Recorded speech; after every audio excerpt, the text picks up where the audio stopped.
आप सुन रहे हैं मुंशी प्रेमचंद की लिखी कहानी जुलूस। तो चलिए आज की इस दूसरे पार्ट की शुरुआत करते हैं। इब्राहिम की पीठ पर घोड़े ने टाप रख दी। वो अचेत जमीन पर पड़े थे। इन आदमियों का शोरगुल सुनकर आप ही आप उनकी आंखें खुल गई। एक युवक को इशारे से बुलाकर कहा, क्यों कैलाश, क्या कुछ लोग शहर से आ रहे हैं? कैलाश ने उस बढ़ती हुई घटा की ओर देख कर कहा, जी हाँ, हजारों आदमी हैं। इब्राहिम ने कहा, तो अब खैरियत नहीं है, झंडा लौटा दो, हमें फौरन लौट चलना चाहिए, नहीं तूफान मच जाएगा। हमें अपने भाइयों से लड़ाई नहीं करनी है, फौरन लौट चलो। यह कहते हुए उन्होंने उठने की चेष्टा की मगर उठ न सके। इशारे की देरी थी। संगठित सेना की भांति लोग हुक्म पाते ही पीछे फिर गए। झंडियों के बांसों, साफों और रुमालों से चटपट एक स्ट्रेचर तैयार हो गया। इब्राहिम को लोगों ने उस पर लिटा दिया और पीछे फिरे। अगर कुछ लोगों को उन्हें परास्त मानने में ही संतोष हो तो हो, लेकिन वास्तव में उन्होंने एक युगांतकारी विजय प्राप्त किए थे। वे जानते थे हमारा संघर्ष अपने ही भाइयों से है, जिनके हित परिस्थितियों के कारण हमारे हितों से भिन्न है। हमें उनसे वैर नहीं करना है। फिर वह यह भी नहीं चाहते थे कि शहर में लूट और दंगे का बाजार गर्म हो जाए और हमारे धर्म युद्ध का अंत लूटी हुई दुकानों और टूटे हुए सिरों को। उनकी विजय का सबसे उज्जवल चिन्ह यह था कि उन्होंने जनता की सहानुभूति प्राप्त कर ली थी। वही लोग जो पहले उन पर हंसते थे, उनका धैर्य और साहस देखकर उनको सहायता के लिए निकल पड़े थे। मनोवृत्ति का यह परिवर्तन ही हमारे असली विजय है। हमें किसी से लड़ाई करने की जरूरत नहीं। हमारा उद्देश्य केवल जनता की सहानुभूति प्राप्त करना है, उसकी मनोवृत्तियों को बदल देना है। जिस दिन हम इस लक्ष्य पर पहुंच जाएंगे, उसी दिन स्वराज्य सूर्य उदय होगा। 3 दिन गुजर गए थे। बिरबल सिंह अपने कमरे में बैठ चाय पी रहे थे और उनकी पत्नी मिट्ठन बाई शिशु को गोद में लिए सामने खड़ी थी। बिरबल सिंह ने कहा, मैं क्या करता, उस वक्त पीछे डीएसपी खड़ा था। अगर उन्हें रास्ता दे देता तो अपनी जान मुसीबत में फंसती।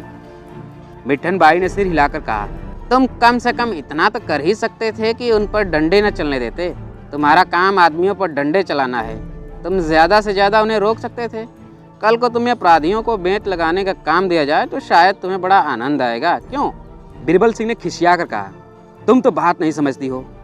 मिट्ठन बाई, मैं खूब समझती हूँ। डीएसपी पीछे खड़ा था। तुमने सोचा होगा ऐसी कारगुजारी दिखाने का अवसर शायद फिर कभी मिले या न मिले। क्या तुम समझते हो उस दल में कोई ऐसा आदमी न था? उसमें कितने आदमी ऐसे थे जो तुम्हारे जैसों को नौकर रख सकते हैं। विद्या में तो शायद अधिकांश तुमसे बड़े होंगे, मगर तुम उन पर डंडे चला रहे थे और उन्हें घोड़े से कुचल रहे थे। वारी जवा मर्दो। बिरबल ने हेहाई की हंसी के साथ कहा, डीएसपी ने मेरा नाम नोट कर लिया है, सच। दरोगा जी ने समझा था यह सूचना देकर वह मिट्ठन बाई को खुश कर देंगे। सजनता और भलमनसी आदि ऊपर की बातें हैं, दिल से नहीं जबा से कही जाती है। स्वार्थ दिल की गहराइयों में बैठा होता है, वही गंभीर विचार का विषय है।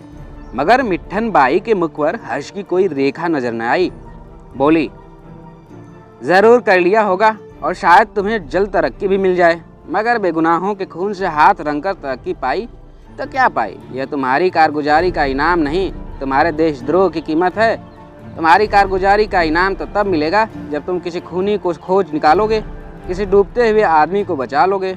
एकाएक एक सिपाही ने बरामदे में खड़े होकर कहा, हुजूर, यह लिफाफा लाया हूँ। बिरबल सिंह ने बाहर निकलकर लिफाफे ले लिया और भीतर की सरकारी चिट्ठी निकालकर पढ़ने लगा।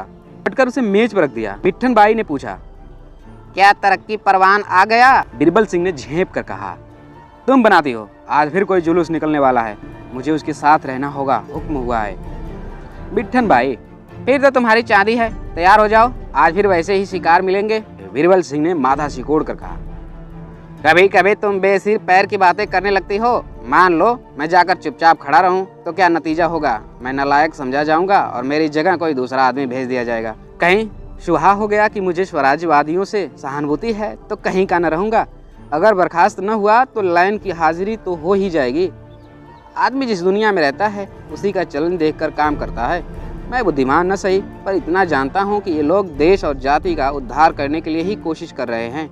यह भी जानता हूँ कि सरकार इस ख्याल को कुचल डालना चाहती है। ऐसा गधा नहीं हूँ कि गुलामी की जिंदगी पर गर्व करूँ, लेकिन परिस्थिति से मजबूर हूँ। बाजे की आवाज़ कानों में आई। बिरबल सिंह ने बाहर जाकर पूछा, मालूम हुआ स्वराज्य वालों का जुलूस आ रहा है? चटपट वर्दी पहनी, शाफा बांधा और जेब में पिस्तौल रखकर बाहर आए। एक क्षण में घोड़ा तैयार हो गया। कांस्टेबल पहले ही से तैयार बैठे थे। सब लोग डबल मार्च करते हुए जुलूस की तरफ चले। आज की कहानी में बस इतना ही। जल्द ही मिलेंगे हम अगले पार्ट में।